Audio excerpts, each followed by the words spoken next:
Praise the lord అండి. Good morning. ప్రభువైన యేసుక్రీస్తు నామంలో ఈ ఉదయకాల సమయంలో మీకు అందరికీ కూడా ప్రత్యేకమైనటువంటి శుభాభివందనాలు తెలియజేస్తున్నాను. ప్రియ దేవుని బిడ్డలారా, మీరందరూ బాగున్నారు కదండి. ప్రతిరోజు కూడా నిద్ర లేవగానే దేవుని యొక్క మాటలు వింటని బట్టి ఈ యొక్క గుడ్ న్యూస్ ప్రోగ్రామ్ ద్వారా మీరు ఎంతగానో ఆధ్యాత్మికంగా బలపరచబడుతుంటున్నారని నేను నమ్ముచుంటున్నాను. మరి ఈ రోజు గుడ్ న్యూస్ ని ధ్యానిద్దామా? పరిశుద్ధ బైబిల్ గ్రంథం నుంచి యాకోబు రాసిన పత్రిక 1వ అధ్యాయము 20వ వచనం. ఎందుకనగా నరుని కోపము దేవుని నీతిని నెరవేర్చదు. ఆమె దేవుని నామానికి మహిమ కలుగును గాక. ఈ యొక్క మాటలు చాలా మందికి అవసరం అండి. ఎందుకు అంటే ప్రతి ఒక్కరూ కూడా కోపపడటం లేకపోతే కోపాన్ని అదుపులో పెట్టుకున్నప్పుడే వారి యొక్క జీవితాల్లో కావచ్చు, ఉద్యోగాల్లో కావచ్చు, వ్యాపారాల్లో కావచ్చు మేలులు పొందుకోవచ్చు. దేవుని వాక్యం సెలవిస్తా ఉంది, కోపం విడిచిపెట్టుము, ఆగ్రహం విడిచిపెట్టుము అని దేవుని యొక్క వాక్యం సెలవిస్తా ఉంది. కోపపడకుడి అని దేవుని మాటలు సెలవిస్తా ఉన్నాయి. దేవుని బిడ్డలారా, నీవు ఎప్పుడైతే కోపపడతావో దేవుని యొక్క నీతిని మనం నెరవేర్చేటువంటి వారంగా ఉండము అండి. ఈ ఉదయకాల సమయంలో కోపాన్ని చాలా మంది అదుపులో పెట్టుకోలేక, కోపాన్ని కంట్రోల్ చేయలేక చాలా మంది వారి యొక్క జీవితాల్లో కావచ్చు, వారి కుటుంబాల్లో కావచ్చు సంతోషం, సమాధానం, నెమ్మది వీటన్నిటిని కూడా కోల్పోతున్నారు. మరి ముఖ్యంగా భార్యాభర్తల మధ్య కోపము చోటు చేసుకుంటా ఉంది.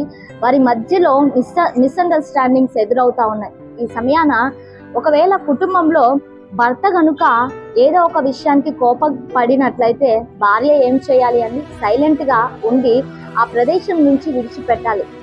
లేకపోతే భార్య గనుక కోపంగా ఉండినట్లయితే భర్త ఏం చేయాలి అంటే ఆ ప్రదేశాన్ని విడిచిపెట్టి వెళ్ళిపోవాలి. అలా కాకుండా భర్త కోపడినప్పుడు భార్య ఇంకా 2 మాటలు మాట్లాడి అంటే ఆ యొక్క కోపాన్ని ఇంకా రెట్టింపు చేసి ఏమైతుంది అంటే ఆ కోపంలో ఎన్నో చేయరాని పనులు, ఎన్నో జరగరాని కార్యాలు జరిగే అవకాశం ఉంటది. ఇక దేవుని బిడ్డలారా, కోపపడేటువంటి వారంగా, ఆత్మీయులంగా, క్రైస్తవులంగా మనము ఉండకూడదు. కోపపడేటువంటి పరిస్థితులు, కోపపడడం వలన అనేక అనర్థాలు జరుగుతాయి.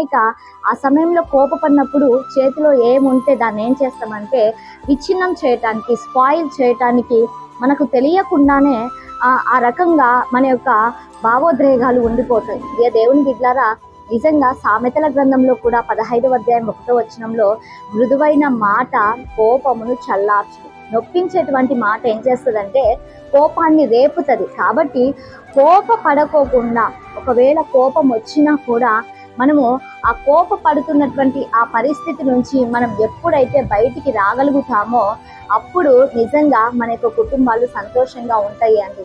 ఈ రోజున కోపపడటంను బట్టే అనేకమైనటువంటి మనశ్శాంతి లేనటువంటి పరిస్థితులు, నెమ్మది లేనటువంటి పరిస్థితులు, సమాధానం లేనటువంటి పరిస్థితులు చాలా కోకొల్లలుగా ఉంటున్నాయి. ఈ ఉదయకాల సమయంలో నీవు గుర్తు పెట్టుకోవాల్సిన విషయం ఏంటి అంటే నరుని యొక్క కోపం దేవుని యొక్క నీతిని నెరవేర్చదు అని దేవుని యొక్క వాక్యం సెలవిస్తా ఉంది. కోపపడకుండా మన యొక్క ఆత్మీయ జీవితంలో దేవుని పిల్లలముగా ఉంటున్నటువంటి మనము ప్రేమ కలిగినటువంటి మనస్సు కలిగినటువంటి వారమై కోపపడేటువంటి ప్రతి విషయానికి దూరంగా ఉంటూ మనల్ని మనము కట్టుకునేటువంటి ప్రయత్నము చేయాలి. అలా కాకుండా కోపం ఎప్పుడు చూసినా కోపించుకుంటా ఉంటారు. ఎప్పుడు చూసినా ఎదుటివాడిని చూసినప్పుడు ఒక సరిపోని వ్యక్తి ఎదురు పడినప్పుడు తెలియకుండానే ఏం చేస్తారండి, లోకంలో ఉంటున్నటువంటి చాలా మంది తెలియకుండానే రైజ్ అయిపోతా ఉంటారు, కోపపడతా ఉంటారు. ఇవన్నీ కూడా అపవాది లక్షణాలు. దేవుని పిల్లలంగా ఉంటున్నటువంటి మనము కోపములకు చాలా దూరంగా ఉండినటువంటి వారమై ఉండాలి. మరి అందరం కళ్ళు మూసుకుందామా? ప్రార్థన చేసుకుందాం. పరిశుద్ధాత్మదేవ, సజీవుడా, సర్వోన్నతుడా, మీకు వందనాలు ప్రభా. ఈ ఉదయకాల సమయంలో ఈ కార్యక్రమాన్ని చూస్తున్న ప్రతి బిడ్డను కూడా మీరు జ్ఞాపకం చేసుకోండి, దీవించండి, ఆశీర్వదించండి. సకల సమృద్ధి చేత మీరు ఆశీర్వదించండి. చక్కటి ఆరోగ్యాలు దయచేయండి దేవా. ప్రతి కుటుంబంలో ఉంటున్నటువంటి ప్రతి నెమ్మది లేని పరిస్థితులను, సంతోషం లేని పరిస్థితులను మీరు దూరం చేసినైనా మీ నామానికి మీరు మహిమ తెచ్చుకోమని యేసయ్య శక్తి కలిగిన నామంలో అడిగి వేడుకొని పొంది ఉంటున్నాము తండ్రి. Amen. Praise the Lord. God bless you all. Have a nice day.